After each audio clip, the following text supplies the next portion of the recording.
listen.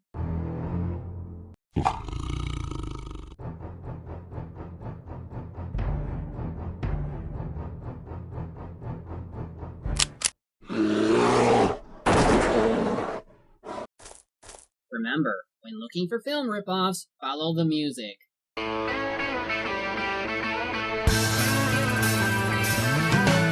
No one told you life was gonna be this way. Your job's a joke, you broke, your love life's to your way. It's like you're always stuck in second gear, when it hasn't been your day, your week, your month, or even your year. But I'll be there for you when the rain starts to fall. I'll be there for you when the big never goes. I'll be there for you 'cause you're there for me too.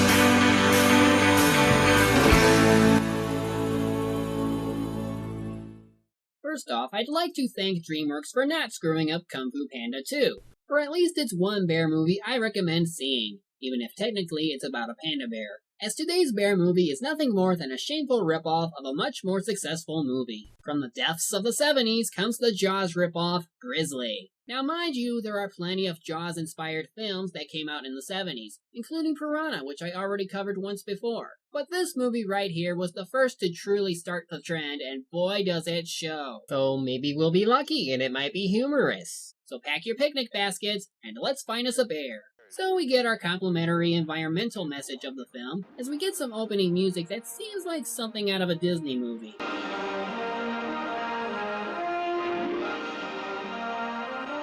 Well, at least they're going for the happy approach instead of having a suspenseful one like in Jaws, though it didn't take over 5 minutes to get its location pointed out. Yes, this is a camping ground. Nature is cool. Can we please get to someone being eaten? Well, at least we get to meet our Martin Brody of the film, Michael Kelly, played by Christopher George of the Rat Patrol. He pretty much functions the same way as Brody, knowing everything about his job, except for how to handle the man-eating animal that comes with it. Then you have photographer Allison Corwin, played by Joanne McCall. She pretty much is the love interest to Kelly and does absolutely nothing for the film. It was sweet of you to come and get me. I really appreciate it. Well, I should be angry. I mean, I said I'd take you around, but, you know, I just might have been needed. I'm an important person around here. Guilty as charged. You know what the problem is? The problem is you're spoiled. Well, at least the movie is trying to stay away from Jaws by not giving us the bear right away. I mean, so far we had one character who was a copy of another, so maybe we might not see any more. Okay, what the hell? You got Susan Blackley in this movie? Don't tell me she's gonna be another first victim like in Jaws. What's that? There's something out there. Of course we get a fake out. Doesn't change the fact that she's going to die first. And what do you know, one of them has to leave the other for a bathroom break. Convenient for when it's time to kill somebody. Well, here comes the bear. Oh wait, it's only the cameraman. My mistake. Turn around. Turn around. June? Turn around! Right now! Every now and then I fall apart, and I need you now tonight, and I need you more than ever. Oh, and get used to that editing. You'll be seeing it a lot. He'll never get me inside of the shack. Oh god, why? Geez, it's not only the editing that's a problem, but the bear's way of killing. While they are capable of seriously maiming humans to the point where limbs can be lost, I don't think they can do a clean sweep like that. And trust me, this isn't even the kind of super bear that might be able to do this, as we'll later see. So word gets out that the girls are missing, so Kelly goes out to help. And soon enough, they find one of the girls. 1, how did the bear put her up there if there's no way to climb? And 2, how did you not smell or see her on the way in? So they go looking for their killer bear along with the other body.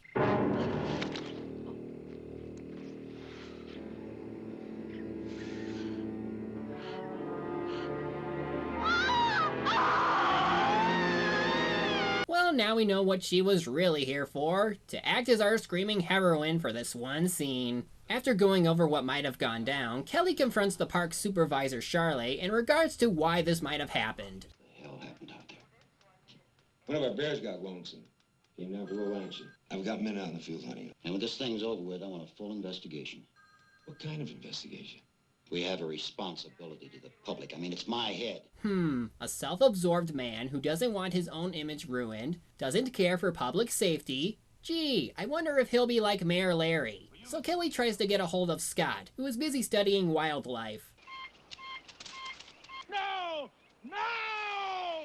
Nature Man, defender of the wilderness. Kelly, do you know what you just did? I had a whole family of deer up here. I've been following them, living with them, and you scared them off. It's a bear. It killed 2 girls. But look, Kittredge is holding you and me responsible. Just pack it up and get your carcass in here as fast as you can. All right. Nature Man, away! So Kelly tells Allison more about his life, which is the only time we ever get anything interesting about him. I married this beautiful lady who just by chance happened to be filthy rich. Trouble was, we were both mercenaries. After a while, I just wanted out. I couldn't hack it anymore. You left. Well, I was a little more subtle than that. So I sold all my holdings, gave it to the Salvation Army, became a ranger.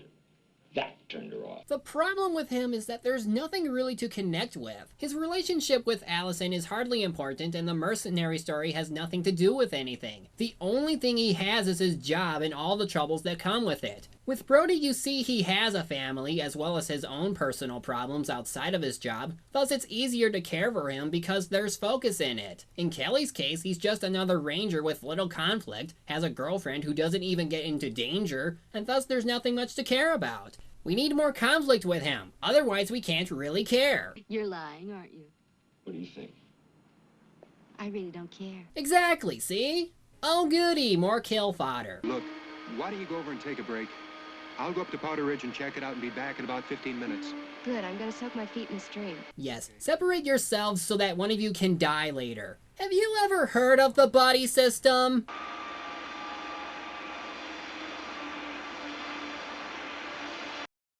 Why is she stripping her clothes off while on the job? What if her partner saw?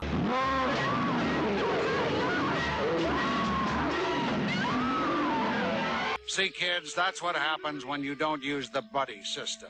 The buddy system has gone on to safeguard the lives of millions throughout the world. Just grab the hand of the person next to you. It's the smart and enjoyable way to watch out for others while they watch out for you. So, buddy up for safety! So Kelly enlists the aid of Don Stober, played by Andrew Prine, to help search for the bear from the air. Have you locked into any of this pattern shit? You know, bears got patterns. Patterns, yeah, patterns. He likes women. He keeps moving. Sort of like me. Always trolling. Wow, I didn't know the term trolling was used back then. Hey, take it down. Take it down. I think I see something. Well, this movie might be over quicker than I thought. Now it's Nature Man again. You know, you really should consider taking off the fur cape. People might suspect something. Anyway, he informs Kelly about how the bear they're looking for isn't from this forest. That bear is not one of ours. It's a grizzly. Grizzly? Come on, Scotty, they were killed off years ago. Big bounty on them, remember? So you guys essentially drove a species of bear to extinction? I mean, the way you put it, it's like grizzly bears no longer exist. But enough of that, listen to this. But the average grizzly, he's about 7 feet tall. This one here is at least 15 feet. According to the depth of his paw prints, he weighs over 2,000 pounds. See, the only known grizzlies that large were called Arctodus ursus horribilis. Oh. And they was the mightiest carnivores in the Pleistocene era. No, well, when was that? About 1 million years ago.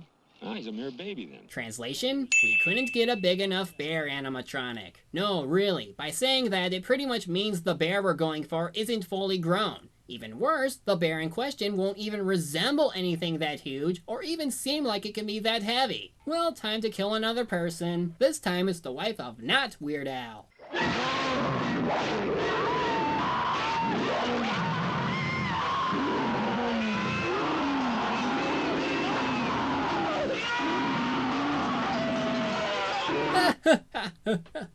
My god, that effect was so stupid it's laughable. You have to try to be this silly. Kelly, this is your baby, your responsibility. I'll wash my hands of it. Wash your hands of it. Well, it's your park, Mr. Park Supervisor. And this is your district, nobody else's. And that bear is yours. Correction. We got a killer grizzly on our hands. Scott, you're a maniac. Always we're running around in costumes. There are no grizzly. Look, either you mean they don't exist in the park, or they don't exist, period. And either way, Charlie, how could you be so ignorant on the fact that there's something eating people? What are you going to say? Mountain lions did it? So Charlie allows hunters to come in to try and hunt down the bear. Gee, kinda like in Jaws after the Bonnie was made. But without further ado, we finally get to see our bear.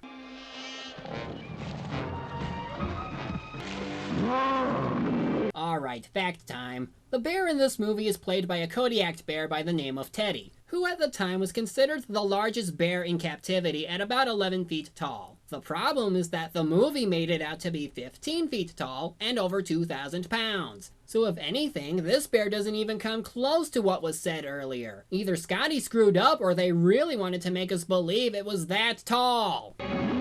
Oh, and nice. He drops his gun without considering to fire it. Of course he lives because he's not a woman, only they die the most in this movie. Meanwhile, Kelly tries to tell Charlie to get the hunters out, but of course he refuses. My instructions were clear. They're hunting for bear. It's not bear, it's grizzly. There's a difference. Besides, you got a bunch of drunken bums out there, not professional hunters. I can't help that. You always get a few crazy. So let me tell you something, Kittredge.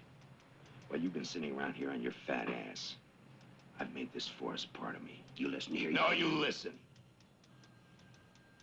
Those hunters are in my jurisdiction, and I'm gonna deal with them the way I see fit. Well, you're not exactly doing a good job at it either. Instead of complaining, why don't you go out and take care of it yourself? Don't put it off. Do it now. Oh, time for someone to die again.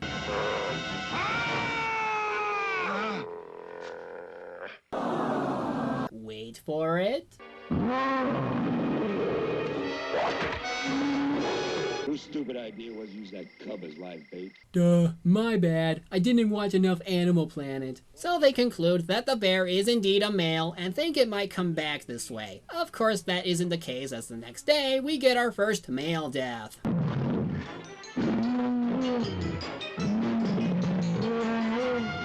It's the grizzly. It's up there. We're almost there. And by that, they mean a few minutes after the death occurs. You know, you guys should really invest in a Jeep. It'd be a lot faster than running. Poor Doc, we barely knew him. How do you keep this bear thing is being handled?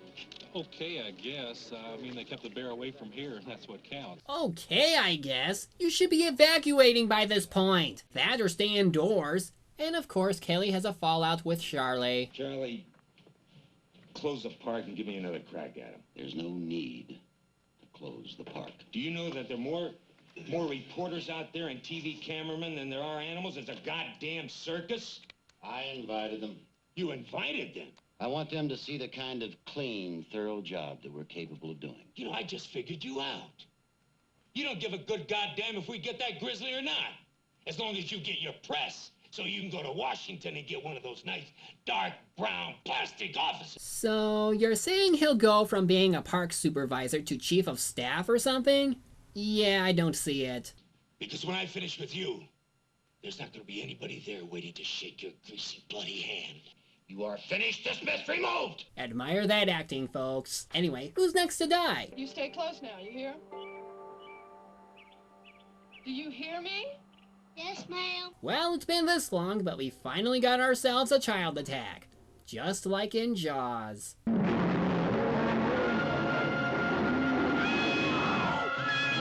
But he wanted a hug.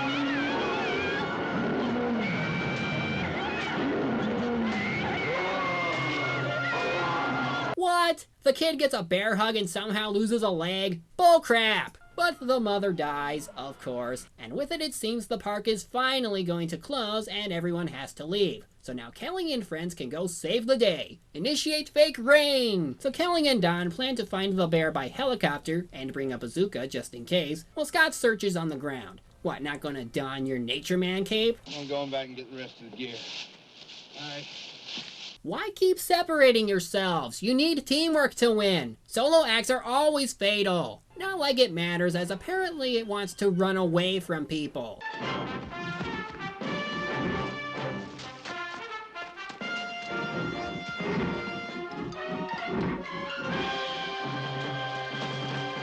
Oh, and it took the carcass too. Of course, Scott finds it the next day. Okay, I call bull crap. There is no way a bear of that size can decapitate a horse's head, especially when it failed to decapitate that woman from the beginning of the movie in the same way. Also, I like how the horse's body moves in place for a bit before falling down. Yeah, rather than tip over now, wait until after we make a shock effect. See what I mean? Head swipes that don't even decapitate. So he takes Scott and buries him for later. However, Scott is alive so that he can escape, but of course he's then killed shortly after. What was the point of keeping him alive? To show bears really do eat buried victims? Well, after a short morning, Kelly and Don begin their chase on the bear by helicopter. And wow, it's underwhelming.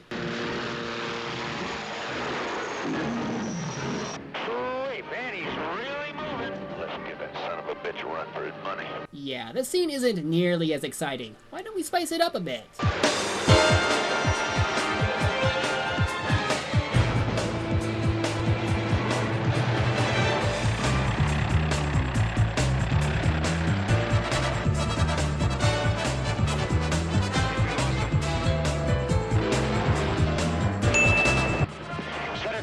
And thus, after a fail moment in preparation, the epic showdown ensues.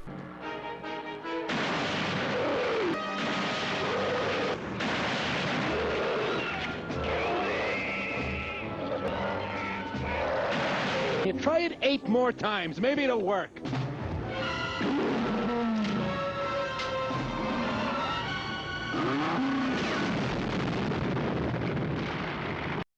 Bull crap! First off, how can you not hit the bear with any of those shots? You're clearly using the scope, so why are you missing? Second, even if those shots are hitting, why isn't the bear feeling any pain? It's not even a super bear. Third, what the hell is up with the editing here? Before exploding, you can clearly see it's day out, then in the next shot it's nighttime and in an entirely different location. Fourth, you're clearly ripping off Jaws again by making the bear blow up, just like Brody blowing up the shark. I'll give it this though, at least they didn't go for a catchphrase ending like in Jaws. And thus the movie ends with Kelly looking over the body of his friend. No, really, that's it. Nothing else happens. It just ends like this. At least Jaws showed us the heroes doing something and even showed them getting home. This is just lazy. My God, this movie sucked. As a ripoff, it certainly had plenty of moments where it was like a copy and paste thing, but even then it didn't save this abomination. The acting isn't anything to admire, the characters were bland, except Scott, and that's because I've never seen a naturalist like him before. The editing is laughably bad, as are the effects. There's nothing genuine about this movie. At least with Piranha, while it took after a similar formula, it tried to turn it into its own by doing it its own way. Not to mention, it was actually funny all around. This, though, is just lame. But to be able to make a lot of money anyway, that's impressive. Now, believe it or not, there was going to be a sequel, but that never got completed due to a lack of funding. Am I going to do it? No. And why? Because there's no bear. Unless you want to see me review a movie on invisible bears, you'll just have to watch Cinema Snob's take on it. I'm the Media Hunter, bringing you movies straight from the wild.